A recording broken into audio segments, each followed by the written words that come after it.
ಗೆಳೆಯರೇ ನಮಸ್ಕಾರ. ಹೇಗಿದ್ದೀರಿ ಎಲ್ಲರೂ? ಗೆಳೆಯರೇ, ನಾನು ಉದಯ್ ಕುಮಾರ್.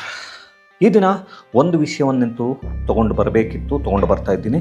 ಇದು ಬಹಳಷ್ಟು ಜನರಿಗೆ ಗೊತ್ತಿರೋದಿಲ್ಲ. ಬಹಳಷ್ಟು ಜನ ಪೋಷಕರಿಗೆ, ಶಾಲೆಗೆ ಮಕ್ಕಳನ್ನು ಕಳಿಸತಕ್ಕಂತಹ ಪೋಷಕರಿಗೆ ಈ ವಿಷಯವನ್ನು ಕೇಳಲೇಬೇಕು, ತಿಳಿದುಕೊಳ್ಳಲೇಬೇಕು. ಹೆಣ್ಣು ಮಕ್ಕಳ ಪೋಷಕರೆಂತೂ ಮೊದಲಿಗೆ ತಿಳಿದುಕೊಳ್ಳಬೇಕಾದಂತಹ ವಿಚಾರ ಇದು. ಏಕೆಂದರೆ ಇತ್ತೀಚಿನ ದಿನಗಳಲ್ಲಿ ಗಲ್ಲಿಯಲ್ಲೂ ಕಾಮುಕರಿದ್ದಾರೆ, ಹುಷಾರಾಗಿರಿ. ಯಾಕೆ ಈ ಒಂದು ಮಾತನ್ನು ಹೇಳ್ತಾ ಇದ್ದೇನೆ ಅಂದರೆ, ಇದು ಎಲ್ಲಿಯೋ ನಡೆದಿರ್ತಕ್ಕಂತಹ ಒಂದು ಘಟನೆ ಅಲ್ಲ. ನಮ್ಮ ಕರ್ನಾಟಕದಲ್ಲಿ ಅದರಲ್ಲೂ ಮಂಡ್ಯ ಜಿಲ್ಲೆಯಲ್ಲಿ ನಡೆದಂತಹ ಒಂದು ಘಟನೆ. ಯಾಕೆ ಅಲ್ಲಿನ ಒಂದು ಯಾವುದೇ ಫೋಟೋಗಳನ್ನು ಯಾವುದನ್ನು ಹಾಕ್ತೇವೆ ವಿಡಿಯೋ ಮಾಡ್ತಿದ್ದೀನಿ, ಒಂದು ಶಾಲೆಯ ಫೋಟೋವನ್ನು ಅಂದರೆ, ಇಲ್ಲಿ ಆ ಒಂದು ಫೋಟೋವನ್ನು ಹಾಕಿದ ತಕ್ಷಣ ಆ ಹೆಣ್ಣು ಮಕ್ಕಳ ಏನು ಅವರ ಒಂದು ಎಜುಕೇಷನ್ ಇರ್ಬೋದು, ಅವರ ಲೈಫ್ ಇರಬಹುದು, ಯಾರು ಎಲ್ಲಿಯದ್ದು ಎಲ್ಲವೂ ಲೀಕ್ ಆಗುತ್ತೆ ಅನ್ನುವ ಒಂದೇ ಒಂದು ಯೋಚನೆಯನ್ನು ಇಟ್ಕೊಂಡು ಆ ಹೆಣ್ಣು ಮಕ್ಕಳ ಒಂದು ಮರ್ಯಾದೆಯನ್ನು ಯಾರೋ ಹರಾಜಾಕಿದ್ದಾರೆ. ನಾವು ಅವರ ಒಂದು ಐಡೆಂಟಿಟಿಯನ್ನು ಇಲ್ಲಿ ರಿವೀಲ್ ಮಾಡಬಾರ್ದು. ಯಾಕೆಂದರೆ ಅವರು ಈ ಒಂದು ಏನು ಪ್ರೌಢಶಾಲೆಯಲ್ಲಿ ಓದ್ತಾ ಇರೋಂಥ ಮಕ್ಕಳಾಗಿರೋದ್ರಿಂದ ನಾವು ಅದನ್ನು ರಿವೀಲ್ ಮಾಡೋದಕ್ಕೆ ಹೋಗ್ತಿಲ್ಲ.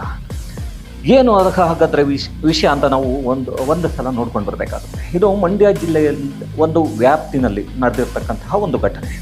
ಒಂದು ಶಾಲೆ, ಆ ಶಾಲೆಗೆ ಈ ಒಂದು ಘಟನೆ ನಡೆದಿರೋದು ಯಾರೋ ಒಬ್ಬ ಟೀಚರು, ಯಾರೋ ಒಬ್ಬ ಡ್ರಾಯಿಂಗ್ ಮೇಸ್ಟ್ರು, ಇಲ್ಲ ಅಂತಂದರೆ ಯಾರೋ ಒಬ್ಬ ಫಿಸಿಕಲ್ ಎಜುಕೇಷನ್ ಟೀಚರು, ಯಾವುದೋ ಸಬ್ಜೆಕ್ಟ್ ಟೀಚರು, ಯಾರೋ ಒಂದು ಕೆಲಸವನ್ನು ಈ ಥರದ ಒಂದು ಹೇಯ ಕೃತ್ಯವನ್ನು ಮಾಡಿದ್ದಾರೆ ಅಂತಲ್ಲ.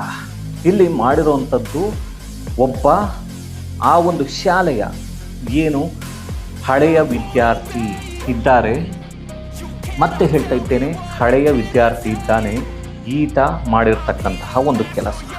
ಹಾಗಾದರೆ ಆ ಕೆಲಸ ಏನು?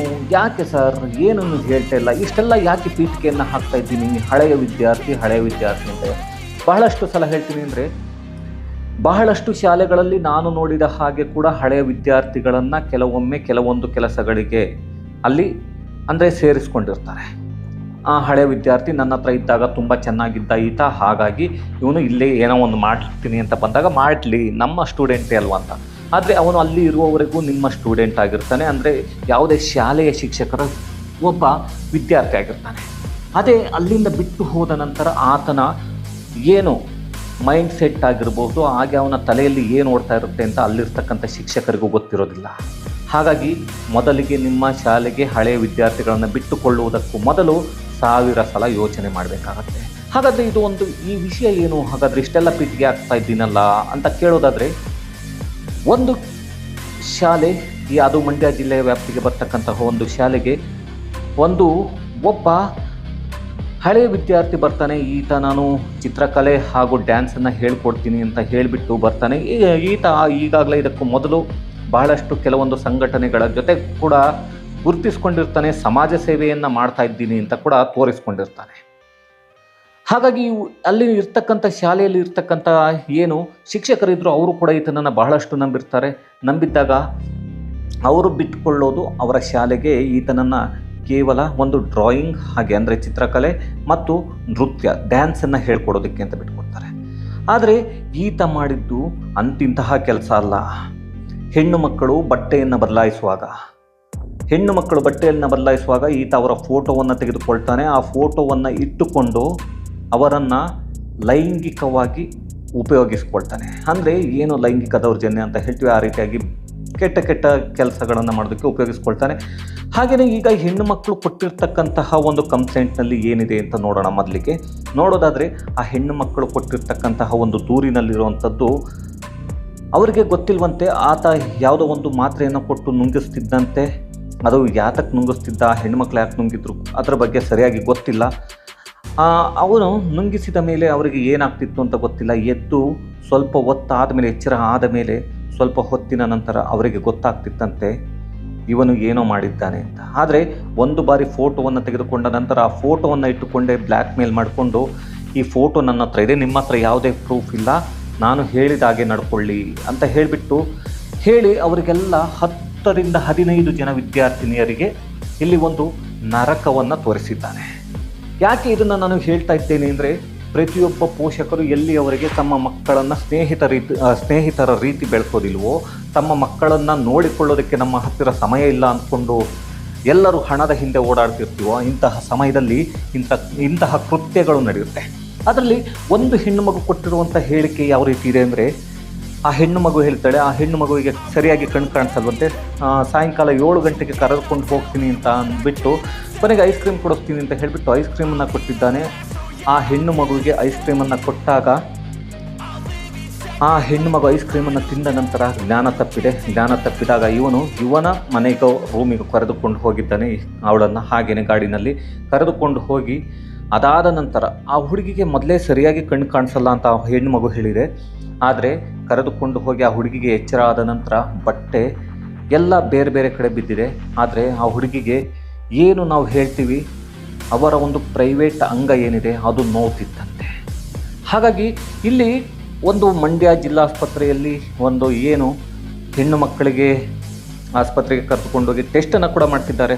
ಆದರೆ ಟೆಸ್ಟನ್ನು ಮಾಡಿಸಿದಾಗ ಕೆಲವೊಂದು ಆಘಾತಕಾರಿ ವಿಷಯಗಳು ಸಿಕ್ಕಿದೆ. ಯಾಕೆಂದರೆ ಎಲ್ಲ ಹೆಣ್ಣು ಮಕ್ಕಳು ಹೇಳಿರೋದು ಅದೇನೆ, ನಮಗೆ ಎಚ್ಚರ ಆದಾಗ ಇಲ್ಲ ಅವನು ಏನು ಮಾಡ್ತಾನೋ ಈ ಫೋಟೋನ ಇಟ್ಕೊಂಡು ಅನ್ನುವ ಒಂದು ಯೋಚನೆಯಲ್ಲಿ ಅವನು ಹೇಳಿದ್ದನ್ನು ಕೇಳಿದ್ವಿ. ಕೊನೆಗೆ ಏನು ಮಾಡಬೇಕು ಅಂತ ಈ ಹೆಣ್ಣು ಮಕ್ಕಳಿಗೆ ಗೊತ್ತಾಗದೆ ಕೊನೆಗೂ ಜಿಲ್ಲಾ ಮಕ್ಕಳ ರಕ್ಷಣಾ ಘಟಕಕ್ಕೆ ಒಂದು ಪತ್ರವನ್ನು ಬರ್ತಾರೆ. ಇವರೇ ಕೂತ್ಕೊಂಡು ಮಾತಾಡ್ಕೊಳ್ತಾರೆ, ನಮಗೆ ಹೀಗಾಗಿದೆ. ಅದು ಹೇಗೋ ಒಂದು ಗ್ರೂಪ್ ಥರ ಮಾಡಿಕೊಂಡು ಕೊನೆಗೆ ಯಾರ ಹತ್ರನೋ ತಿಳ್ಕೊಳ್ತಾರೆ.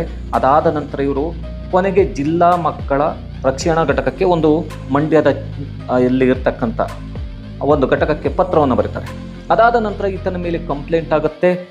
ಈತನನ್ನು ಈಗಾಗಲೇ ಪೊಲೀಸರು ಕೂಡ ಅರೆಸ್ಟ್ ಮಾಡಿದ್ದಾರೆ. ಏಕೆಂದರೆ ನಾವು ಇಷ್ಟು ದಿವಸ ನೋಡ್ತಿದ್ವಿ, ಯಾರೋ ಪ್ರಜ್ವಲ್ ರೇವಣ್ಣ ಏನೋ ಮಾಡಿದ್ನಂತೆ, ಇನ್ನು ದರ್ಶನ್ ಯಾರಿಂದೇನೋ ಬಿದ್ದು ಹೀಗೆ ಮಾಡಿದ್ನಂತೆ. ನನಗೆ ಗೊತ್ತಿಲ್ಲ, ಈಗ ಹೊಸ ಕಾನೂನಿನ ಪ್ರಕಾರ ಈತನಿಗೆ ಸರಿಸುಮಾರು 20 ವರ್ಷ ಶಿಕ್ಷೆ ಆಗಬೇಕಾಗತ್ತೆ.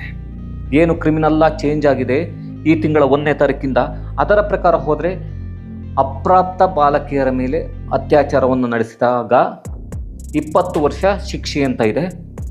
ಗೊತ್ತಿಲ್ಲ, ಅದನ್ನು ಈಗ ಹೊಸ ಕಾನೂನಿನ ಪ್ರಕಾರ ಹೋದರೆ ಅದೇ ಆಗಬೇಕು. ಹಾಗಾಗಿ ಇಲ್ಲಿ ಪೋಷಕರಿಗೆ ಕೂಡ ಒಂದು ಮಾತನ್ನು ಹೇಳೋದಕ್ಕೆ ಇಷ್ಟಪಡ್ತೇನೆ.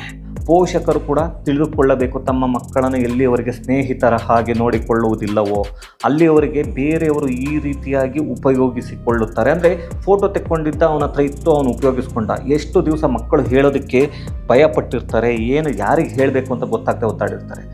ಅದೇ ಅವರ ಅಪ್ಪ ಅಮ್ಮಂದಿರು ಎಲ್ಲ ವಿಷಯವನ್ನು ನನ್ನ ಹತ್ರ ಹೇಳ್ಕೊಳ್ಬಹುದು ಅನ್ನುವ ರೀತಿಯಲ್ಲಿ ಇದ್ದರೆ ಆ ಹೆಣ್ಣು ಮಕ್ಕಳು ಹೇಳ್ಕೊಳ್ತಾ ಇದ್ರು ಏನೋ ಗೊತ್ತಿಲ್ಲ. ಯಾಕೆಂದರೆ ಎಲ್ಲ ಅಪ್ಪ ಅಮ್ಮಂದರು ಬೆಳೆಸುವುದು ಯಾವ ರೀತಿ ಇರುತ್ತೆ ಅಂದರೆ ಸ್ವಲ್ಪ ಭಯ ಇರಬೇಕು, ಭಕ್ತಿ ಇರಬೇಕು ಅಂತ. ಆದರೆ ಮಕ್ಕಳು ತಪ್ಪು ಮಾಡಿದಾಗ ಬೇರೆಯವರು ತಪ್ಪು ಮಾಡಿದಾಗಲ್ಲ, ಅವರಿಗೆ ಭಯ ಭಕ್ತಿ ಇರುವ ಹಾಗೆ ನಡ್ಕೊಳ್ಳೋದನ್ನು ಕಲಿಸ್ಬೇಕು. ಆದರೆ ಯಾರೋ ಇವರ ಮೇಲೆ ತಪ್ಪನ್ನು ಮಾಡಬಾರ್ದನ್ನು ಮಾಡಿದಾಗ ಅದನ್ನು ಹೇಳೋದಕ್ಕೂ ಆಗದೆ ಇರುವಂಥ ಪರಿಸ್ಥಿತಿನಲ್ಲಿ ಮಕ್ಕಳಿದ್ದಾರೆ ಅಂದರೆ ಪೋಷಕರು ಕೂಡ ಒಮ್ಮೆ ಯೋಚನೆ ಮಾಡಿ. ಇಲ್ಲಿ ನಡೆದಿರ್ತಕ್ಕಂಥದ್ದು ಏನು, ನಮ್ಮ ಮಕ್ಕಳು ನಮ್ಮ ಹತ್ರನೇ ಹೇಳಲಿಲ್ಲ ಅಂತಂದರೆ ಏನಾಗಿದೆ, ನಾವು ಯಾವ ರೀತಿ ಇದ್ದೀವಿ ಅನ್ನೋದನ್ನು ಎಲ್ಲ ಪೋಷಕರು ಕೂಡ ಒಂದು ಸಲ ಯೋಚನೆ ಮಾಡಬೇಕು. ಕೇವಲ ಇಲ್ಲಿರ್ತಕ್ಕಂಥ ಪೋಷಕರಲ್ಲ, ಪ್ರತಿಯೊಂದು ಮಕ್ಕಳನ್ನು, ಅದರಲ್ಲೂ ಹೆಣ್ಣು ಮಕ್ಕಳನ್ನು ಶಾಲೆಗೆ ಕಳಿಸುವ ಪೋಷಕರಿರ್ಬೋದು, ಪ್ರತಿಯೊಂದು ಮನೆಯಲ್ಲಿ ಹೆಣ್ಣು ಮಕ್ಕಳನ್ನು ಇರ್ತಕ್ಕಂಥ ಪೋಷಕರು ಪ್ರತಿಯೊಬ್ಬರು ಕೂಡ ಯೋಚನೆ ಮಾಡಬೇಕು. ಇದನ್ನು ಯಾಕೆ ಅಂದರೆ ಈ ಒಂದು ವಿಡಿಯೋವನ್ನು ಮಾಡಬೇಕಿತ್ತು ಅಂದರೆ ಅದು ಹೆಣ್ಣು ಮಕ್ಕಳ ಮೇಲೆ ಇತ್ತೀಚೆಗೆ ನಡೀತಿರ್ತಕ್ಕಂಥ ದೌರ್ಜನ್ಯಗಳು, ಗಲ್ಲಿಯೂ ಕೂಡ ಪೊರಕಿಗಳು, ಹಾಗೆ ಕಾಮಾಂಧರು ಇರುವಂತಹ ಕಾರಣಗಳು ಬಹಳಷ್ಟು. ಅಂದರೆ ಅಂತಹವರೇ ಕಾಣಿಸ್ತಕ್ಕಂಥದ್ದು ನಮಗೆ ಕಾಣಿಸುತ್ತೆ. ಒಂದು ಹೆಣ್ಣನ್ನು ನೋಡುವ ದೃಷ್ಟಿ, ಅವರಿಗೆ ಒಂದು ಬ್ಯಾಡ್ ಟಚ್ ಗುಡ್ ಟಚ್ ಯಾವುದು ಅನ್ನೋದನ್ನು ನಾವು ಎಲ್ಲಿವರೆಗೂ ಹೇಳ್ಕೊಡೋಲ್ವೋ ಪೋಷಕರು, ಅಲ್ಲಿವರೆಗೂ ಈ ರೀತಿಯಾದಂತಹದ್ದು ನಡೀತಾನೆ ಇರುತ್ತೆ. ಇದೆಲ್ಲವನ್ನು ತಿಳಿಸಿ ಹೇಳಬೇಕಾಗತ್ತೆ. ಈ ಒಂದು ವಿಷಯವನ್ನು ತಿಳಿಸಬೇಕಾಗಿತ್ತು, ಅದಕ್ಕೋಸ್ಕರ ಈ ಒಂದು ವಿಡಿಯೋವನ್ನು ಮಾಡ್ತಾ ಇದ್ದೀನಿ. ಹಾಗೆಯೇ ನಿಮಗೇನು ಅನಿಸುತ್ತೆ ಇಂತಹ ಕಾಮಾಂಧರನ್ನು ಅನ್ನೋದನ್ನು ದಯವಿಟ್ಟು ಕಮೆಂಟ್ನಲ್ಲಿ ತಿಳಿಸಿ. ಹಾಗೆಯೇ ಇಂತಹವರಿಗೆ ಯಾವ ರೀತಿಯಾಗಿ ಶಿಕ್ಷೆ ಆಗಬೇಕು ಅನ್ನೋದನ್ನು ಕೂಡ ತಿಳಿಸಿ. Thank you.